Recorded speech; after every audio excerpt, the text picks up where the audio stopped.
The Oracle's Riddle. There was a day long ago that set the course of my life, though I did not know it then. My friend Chairephon, impulsive, loyal, and as certain in his convictions as the summer sun, had gone to Delphi. He stood before the priestess of Apollo and asked her a question that no man should ever have the arrogance to ask, whether there lived anyone wiser than Socrates of Athens. And the oracle replied, clear, simple, and terrible in its simplicity, that there was no one. When the news reached me, I laughed, for how could that be true? I knew that I possessed no wisdom, great or small, and yet the god could not lie. So there it stood, a riddle sent down from the heavens, as puzzling as it was binding. For days I walked the streets of Athens, haunted by that divine enigma. It was not pride that stirred in me, but a kind of dread. If the oracle spoke truth, then wisdom must be something very different from what men believed it to be. If she spoke falsely, then even the gods must play at irony. So I resolved to test the saying, not by prayer nor by sacrifice, but by questioning. I would go to those reputed to be wise, politicians, poets, craftsmen, and ask them what they knew. I would examine their knowledge as I would my own, to see whether the gods' words held some deeper meaning. And thus began my long inquiry, the journey that would lead me from the marketplace to the courtroom, from laughter to condemnation, all because one day at Delphi the oracle whispered that there was no one wiser than Socrates. Chapter 1. The Veil of Temperance. The sun was already high above Athens when Socrates stepped once more into the light of the Palestra of Tauris. The dust of Protagoras still clung to his sandals, the pale scars of battle still faint upon his arms. Around him rose the laughter and shouts of youth at play, the slap of hands upon oiled shoulders, the thud of sand beneath running feet. The war had hardened him, but here, amid the heat and rhythm of the gymnasium, Athens itself seemed unchanged, bright, restless, full of beauty and debate. He had scarcely entered when Critias, his kinsman, saw him and hurried forward, his eyes alive with curiosity. "Socrates, returned at last? You've missed half the city's arguments." Socrates smiled. "Then I shall need to make up for lost time." Critias laughed and, with a conspiratorial glance, called someone over. From among the wrestlers emerged a youth of astonishing grace, a boy with the calm of a statue and the beauty of a god. This was Charmides, the darling of the city, his brow shaded by a modesty that only deepened his charm. "Here," said Critias, "is one who can answer any question about temperance. Ask it what it means to be truly moderate, and you will see the measure of Athens' finest youth." Socrates looked at the boy with that half-ironical gaze of his, the one that could be mistaken for admiration or for challenge. "Then let us see whether wisdom always accompanies beauty," he said lightly. "Tell me, Charmides, what is Sophrosine? What is this temperance that adorns your name as surely as your face?" The boy blushed, then smiled, caught between pride and confusion. His answers came hesitantly, like a song he knew only half the words to. Socrates listened, nodded, and asked again, each question peeling away another layer until the definition that had seemed so clear began to tremble and dissolve. The others gathered around, drawn by the strange magnetism of this soldier philosopher who made wisdom blush and ignorance laugh. Through gentle irony and unhurried grace, Socrates led Charmides and all who listened toward a discovery more humbling than defeat, that one might be ignorant even of what one thought most certain.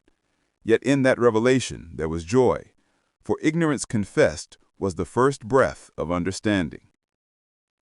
By the time the lesson ended, the gymnasium had fallen into thoughtful silence. The youths of Athens began to whisper the soldier's name, the man who returned from war not with tales of conquest, but with questions that conquered pride itself. And so began the quiet rumor of Socrates, the seeker of wisdom, who taught not by lecture, but by laughter and inquiry, who stripped away false knowledge as others stripped off their cloaks in the sun. Chapter 2. The Measure of Courage. The clang of bronze echoed across the Athenian training ground, mingling with the rhythmic shouts of instructors and the grunt of boys learning to stand their ground beneath the weight of armor. Dust rose around their ankles in slow, sunlit spirals. Shields flashed like mirrors beneath the noonday light, and the air smelled of sweat, leather, and pride. Socrates stood at the edge of the yard, watching the drills unfold. Though no longer young, he carried himself with a calm assurance of one who had seen battle and returned unbroken. Protagoras had taught him the measure of endurance. Now Athens would test the measure of his mind. Lysimachus and Lysis, anxious fathers both, had called the veterans together to ask a simple question: what was the best way to make their sons brave? Laches, the rugged general whose scars spoke more loudly than speeches, offered his counsel with the straightforward confidence of a soldier. Train them to stand firm, to look an enemy in the eye. Courage, he said, is staying in one's post and fighting. Lysis, polished and cautious, disagreed. His voice carried the tone of a man who had spent as much time in council as in combat. Courage, he countered, is the knowledge of what is truly to be feared and what is not. The two generals turned to Socrates, half expecting him to side with one or the other. Instead, he smiled faintly, as if their disagreement pleased him more than their agreement ever could. "Tell me," he said, "is a man courageous if he fights without understanding what he fights for? And if knowledge defines courage, then can a coward who happens to act wisely still be brave?" The circle of men shifted uneasily. Laches frowned. Lysis stroked his beard. The boys, overhearing, whispered to one another, their eyes widening at this strange turn in the discussion. Socrates pressed on gently, his voice plain and steady, as though he were not challenging generals, but merely thinking aloud. With each question, he stripped their certainties bare, revealing how easily valor might be confused with stubbornness, how readily fear might disguise itself as prudence. By the end of their talk, no one could quite say what courage was, only what it was not. Yet beneath the unease lingered a spark of admiration for this man who fought battles not with sword and shield, but with reason and irony. When the gathering dispersed, the soldiers returned to their duties, muttering about the philosopher who made heroes doubt their own virtue. But the young men lingered, drawn to his calm defiance, his refusal to flatter or to yield.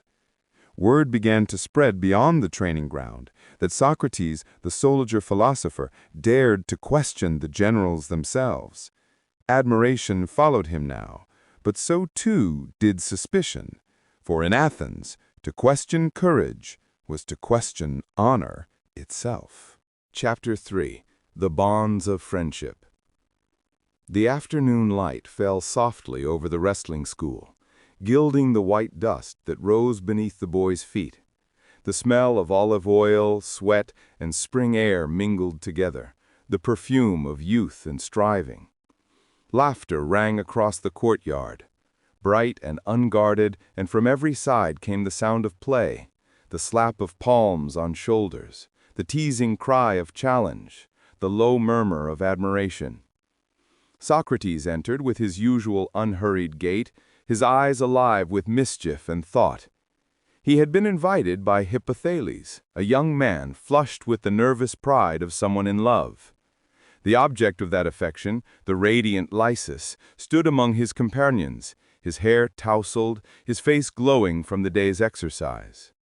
His friend Menexenus was beside him, equally beautiful, though more serious, his glance sharper, more self-contained. Socrates smiled. "Ah, the gods have not grown weary of making the sons of Athens fairer than wisdom itself." Tell me, Hippothales, which of these young men has caused you to forget the rest of the world?" The youth blushed, which was answer enough. The others laughed, and Lysis, too, blushing, looked at the ground, though not before his eyes met Socrates in shy curiosity. And so, among laughter and half-serious words, Socrates began his questioning. What is friendship?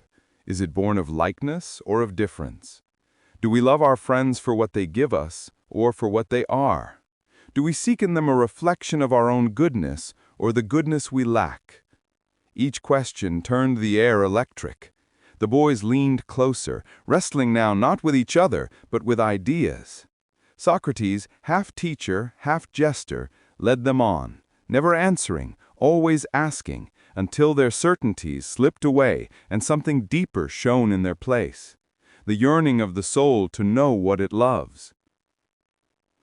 The light faded slowly, and the sound of the gymnasium softened to quiet conversation. The young men sat around Socrates, their cheeks flushed, their minds alight. They did not yet understand what he had done, how gently he had taken their simple word, friendship, and filled it with mystery. That night, as they walked home through the streets of Athens, they spoke his name again and again, not mockingly, but with wonder. And others began to wonder too. What did this strange man teach these boys in their wrestling schools and gardens? What was it that stirred their hearts and made them speak of virtue with shining eyes? Thus began the murmurs, the first soft rustlings of rumor that would in time grow into accusation. Chapter 4. The Great Debate. The house of Callias was ablaze with brilliance. Lamps glowed against marble walls, reflected in polished bronze, as if even the light wished to take part in the argument. Cushions were strewn across the floor, lyres hung from pegs, and the air shimmered with perfume and the hum of expectation. For on that day, Athens' most celebrated minds had gathered beneath one roof, each certain of his own supremacy. At the center of it all stood Protagoras of Abdera, the man who claimed to teach virtue itself for a fee. His beard was perfectly trimmed, his robe a statement of quiet authority. Around him, like planets about the sun, orbited the other luminaries. Hippias of Elis, who boasted of knowing every art. Protagoras of Ceos, whose honeyed voice made synonyms sound like revelations. And Alcibiades, beautiful, reckless, and radiant, reclining with the careless ease of someone born to admiration. When Socrates entered, the laughter dimmed for a moment. His cloak was simple, his feet bare, his face lined not with vanity but thought.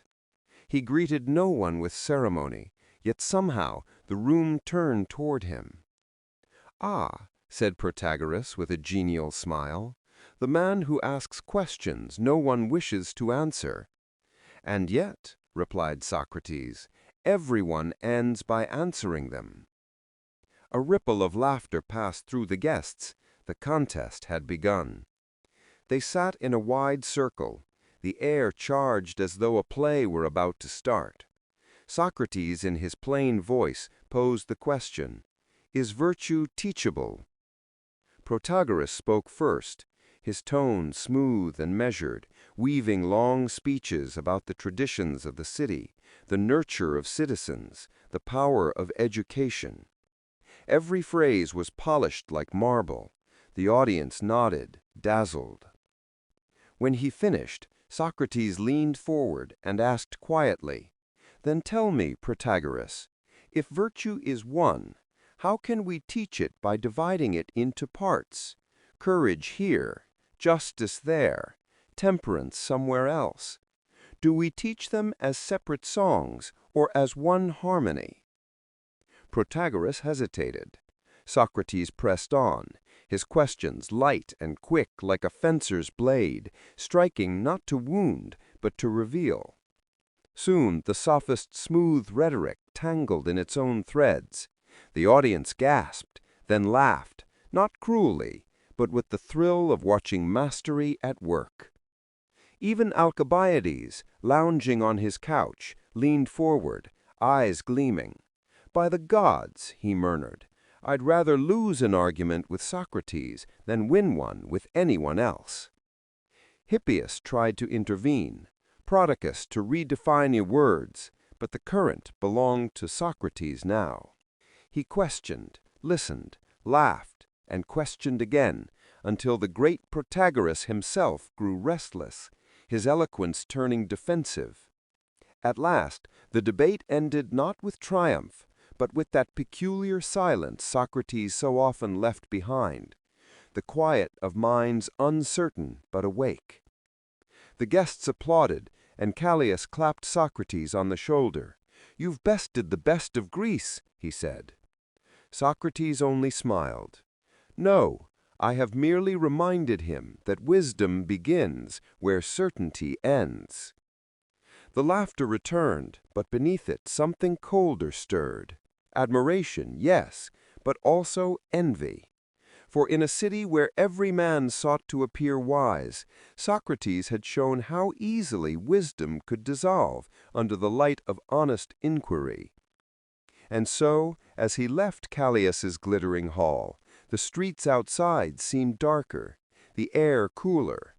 Behind him, the talk went on, of the strange man who questioned gods, generals, and now even the teachers of virtue. He had won the crowd's respect and the sophists' resentment. Athens was beginning to take notice. Chapter 5. The Corruption of Rhetoric. Night had fallen over Athens, but the house of Callicles still glowed with lamplight. The courtyard was filled with the fragrance of wine and cedar smoke, the faint music of a lyre drifting from another room.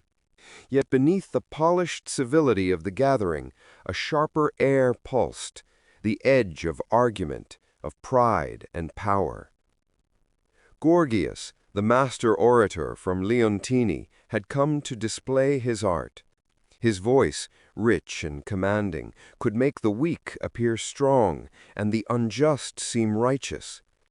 Around him sat his disciples, Polus with his restless energy, and Callicles, handsome, arrogant, his every word vibrating with the certainty of a man who believed that strength alone was virtue. Socrates entered quietly, as if by accident, and stood in the doorway a moment, watching. He had no scrolls, no fine robe, only the unadorned authority of one who feared nothing but falsehood. "Come, Socrates," called Callicles, with a grin that half-masked irritation. "You are just in time to hear Gorgias prove that rhetoric is the greatest of all arts." "Indeed," said Socrates, stepping forward. "Then perhaps he can persuade me of it, though I must warn you, my ears are not easily charmed." Laughter rippled through the room, but the laughter faded as Socrates began to ask his questions. One by one, he stripped rhetoric of its glittering garments, exposing the naked hunger beneath. "Tell me, Gorgias," he said, "does the orator teach justice or only the power to appear just? And if his words persuade without truth, does he not corrupt both speaker and listener alike?" Polus protested, Callicles scoffed, but Socrates' calm voice pressed on, patient, relentless. "If rhetoric gives power to the wicked, it is no art, but a kind of flattery, the cooking of the soul. It pleases the crowd, but it poisons the heart." Callicles rose, flushed with contempt. "You speak like an old man afraid of life. Pleasure, ambition, victory, these are the goods worth pursuing.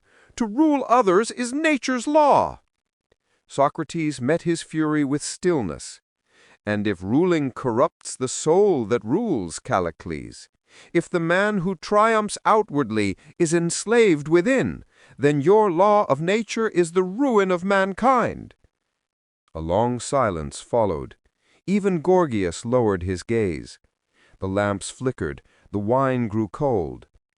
Socrates looked around the room, at the clever faces, the polished hands, the lips trained to persuade, and saw behind all the brilliance a sickness spreading through Athens, the worship of speech without truth, victory without virtue. When he left Callicles' house that night, the streets were empty. The moonlight caught the worn stones of the agora where he so often spoke, and for the first time he felt how far he stood from the city he loved. The people still listened, yes, but no longer with gratitude. His questions no longer entertained, they accused.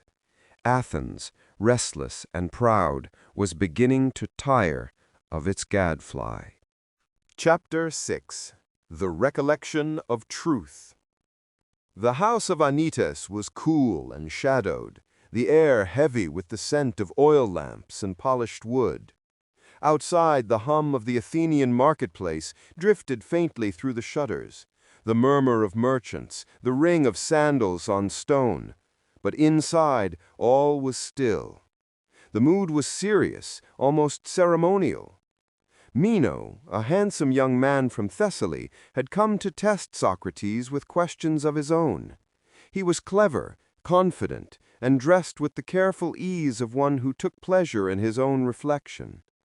Anytus, the stern Athenian statesman, sat nearby, arms crossed, watching with the faint impatience of one who mistrusted philosophy but wished to appear tolerant of it.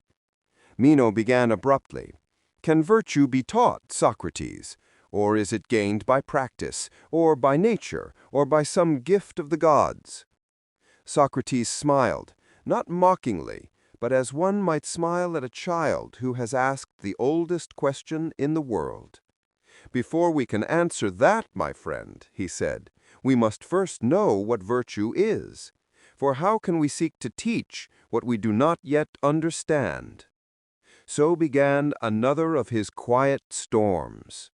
Meno offered confident definitions that virtue was the power to rule, or the desire for good things, or the skill of managing affairs. Socrates listened patiently, gently showing how each idea collapsed into contradiction. The young man grew frustrated. "You make me numb, Socrates," he exclaimed, "like a torpedo fish. You strike, and I am paralyzed." Socrates laughed softly. "If I paralyze, it is only to awake what sleeps within. For learning, Meno, is not taking in something new. It is remembering what the soul has always known." The words fell into the silence like stones into deep water. Even Anytus shifted uneasily. Socrates called for a slave boy and drew figures in the dust, asking questions about geometry, not teaching, but guiding. Slowly, through his own answers, the boy uncovered truths he had never been told. Meno watched, astonished. "Do you see?" said Socrates. "The soul is immortal. What it once beheld in other lives, it recalls here in fragments. Every search for knowledge is an act of remembrance." For a moment, even Anytus was silent. The afternoon light slanted through the window, touching Socrates' face with a kind of still radiance. There was no triumph in his expression, only a quiet conviction, serene and dangerous. When at last Anytus spoke, his voice was tight. "Socrates, you speak as if you would undo the traditions of Athens, as if the gods and the teachers of virtue are nothing beside your riddles. Beware, lest your questioning corrupt more than this boy." Socrates regarded him calmly. "I seek only truth, Anytus. If that corrupts, it is a strange sort of corruption." Anytus rose abruptly and left the room. The echo of his footsteps lingered long after he had gone. Meno sat in silence, staring at the marks in the dust, the lines that had, for an instant, opened the heavens, and then vanished. Outside, Athens shimmered in the late light, golden and unaware, but the first shadows of accusation had begun to lengthen. The seeds were sown. Chapter 7. The Question of Piety. The morning was bright and still, the kind of Athenian dawn when even the air seems to pause before the day begins. Before the porch of the King Archon's court, men gathered in twos and threes, murmuring about lawsuits and indictments. The polished stones of the portico gleamed in the early sun. From within came the distant murmur of voices preparing for the day's hearings. Socrates stood waiting, serene as ever, his hands clasped loosely behind him. He had come to answer the charge of impiety, of corrupting the youth, of questioning the gods. Yet he looked more like a man attending a festival than a trial. Across the courtyard came a familiar figure, Euthyphro, a self-proclaimed expert in religious matters, dressed in white, his face composed in a kind of self-satisfied devotion. Socrates greeted him with a wry smile. "Euthyphro, what brings a holy man like you to the porch of the King Archon?" Euthyphro raised his chin proudly. "I come to prosecute my own father for impiety," he said. "Justice must be served, even within one's own house." Socrates blinked. "Your father? By Hera, that is no small act of piety." "It is what the gods demand," Euthyphro replied firmly. "Ah," said Socrates gently, "then you must surely know what piety is, to act with such confidence in the name of the gods." Euthyphro smiled, pleased to instruct. "Piety," he began, "is doing what is pleasing to the gods." Socrates tilted his head. "And do all the gods agree on what is pleasing? Or do they, like men, often disagree?"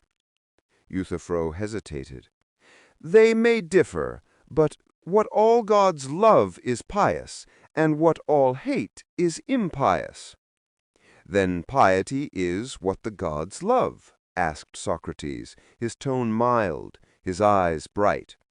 "But do the gods love it because it is pious? Or is it pious because they love it?" The question hung in the morning air like the toll of a distant bell. Euthyphro frowned, his composure faltering. I do not understand the difference." "Nor do I fully," said Socrates softly, "and that is why I ask. For perhaps the pious is not what is pleasing to the gods, but what purifies the soul, whether or not the gods smile upon it." A silence followed. The bustle of the city stirred again around them. The shuffle of sandals, the cry of a vendor, the caw of a bird overhead. Euthyphro looked away, murmured something about pressing business, and hurried off toward the agora, his white cloak vanishing in the crowd. Socrates watched him go, a faint smile touching his lips, though his eyes were thoughtful. So much for divine wisdom. Even piety itself cannot answer its own questions.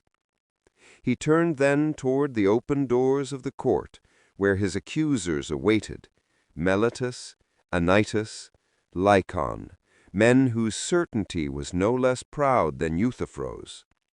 The shadows within were cool and deep, like the mouth of a cave. He paused only a moment, as though listening for some inner voice. Then, with his usual calm, he stepped inside. The trial of Socrates had begun. Chapter 8. The Trial of the Philosopher. The great court of Athens was heavy with heat and murmurs. Rows of jurors, 500 men of the city, filled the benches in rough semicircle. Their faces were weathered by work and pride. Farmers, artisans, merchants, citizens, the very lifeblood of the democracy that now sat in judgment on its most troublesome son. At the center stood Socrates. He did not bow or tremble. His robe was plain, his feet bare, his expression serene. Before him waited his accusers, Meletus, pale and righteous, Anytus, fuming with civic indignation, Lycon, the orator, sleek and sharp. The charges were simple and terrible, that he corrupted the youth of Athens, and that he did not believe in the gods of the city. Yet when he rose to speak, it was not with fear, but with clarity, the calm of a man whose life had already been spent in the service of truth. "Men of Athens," he began, "I do not know how you have been affected by my accusers, but for my part they nearly made me forget who I am. So persuasively did they speak, and yet not a word they uttered was true. The words fell like stones into deep water. No orator's rhythm, no appeal to pity, no trembling of the voice, only reason, shining and severe. He spoke of his mission, of Chaerephon at Delphi, of the oracles riddled that no one was wiser than Socrates, and of his long search through craftsmen, poets, and politicians, seeking one who could prove the god mistaken. He spoke of finding none, only pretenders to wisdom, and of earning, through truth alone, the hatred of those who could not bear to be unmasked. This, he said, is why I am hated, because I make men aware of their ignorance. The god commands me to question. I cannot stop, even if you kill me." A murmur swept through the court, half anger, half awe. Meletus leapt to his feet, crying that Socrates was an atheist. "Do I not believe in divine things?" Socrates replied evenly. "Then must I not also believe in the divine? You contradict yourself, Meletus, as surely as a man who claims to believe in music but not in musicians." Laughter flickered through the crowd, then faded into silence. At last, Socrates stood before his judges, not as a defendant, but as a mirror, reflecting the city's own soul. "Athens," he said, "I am your gadfly. You are noble, but sluggish. I sting you, that you may awaken. Should you strike me down, you will sleep forever." When the verdict came, it was close, guilty by a narrow margin. The court gave him the customary choice, either exile or death. Socrates smiled faintly. "To fear death," he said, "is to think oneself wise when one is not, for no one knows whether death may not be the greatest good. I shall not choose what I do not know to be evil. I shall not cease to philosophize. I shall not abandon the god." And so he proposed his own sentence, that he should be rewarded, not punished, for serving Athens. There was laughter then, bitter and bewildered. The jurors voted again, and by a wider margin condemned him to die. He stood unmoved, his voice clear as marble. "You think that by killing me you will be freed from giving account of your lives. But there will be others, younger, more relentless, for to silence truth is not to destroy it." Outside, the city went on as always, merchants calling, boys laughing, the sun blazing over the Acropolis. But within the court, time itself seemed to halt. Socrates turned to the friends who stood weeping at the edge of the crowd and said softly, "Be of good cheer. No evil can happen to a good man in life or after death."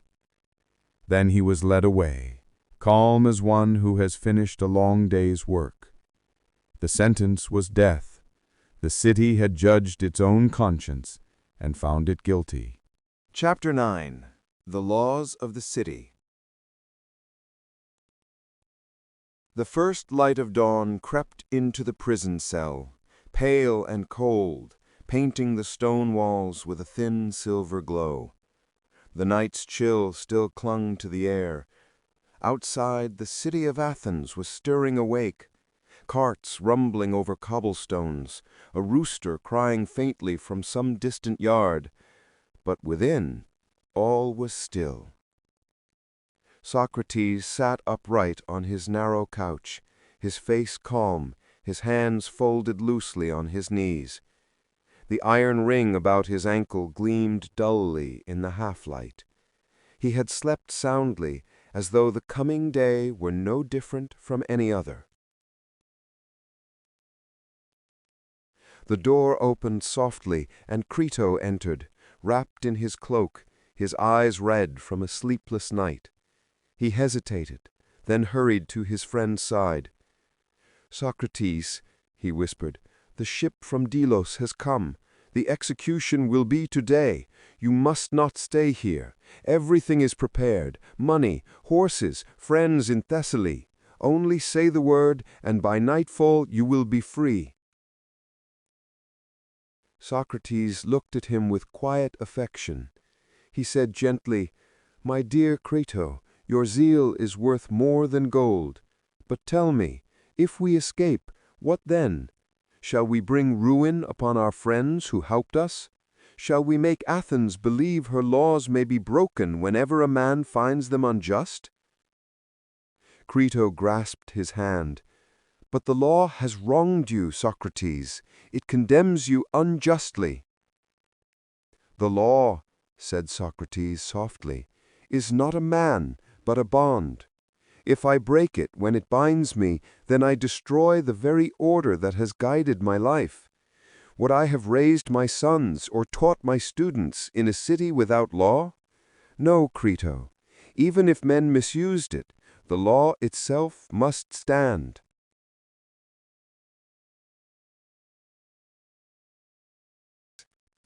The morning light lay pale upon the stone walls of the prison. It was quiet there, a stillness that seemed to listen. Socrates sat upon his couch, unbound now, his face calm, his body frail but his spirit radiantly alive. Around him were gathered his friends, Phaedo, Cebus, Simmias, and the others who had come at dawn, their faces shadowed by sleeplessness and grief. Plato, they said, was ill and could not come. Yet it was as though his silence, too, bore witness. The jailer entered softly, carrying the cup. He hesitated, and then spoke in a low voice. "You have only to drink it, Socrates. Walk about until your legs grow heavy. When you feel the cold rise, lie down. Do not speak more than necessary." His voice trembled. "You have been the noblest of all men who ever came here." Socrates smiled gently. "Farewell, then. We will do as you say." When the jailer had gone, a hush fell over the room. The friends looked at one another, unable to speak. Socrates broke the silence, not with lament, but with teaching.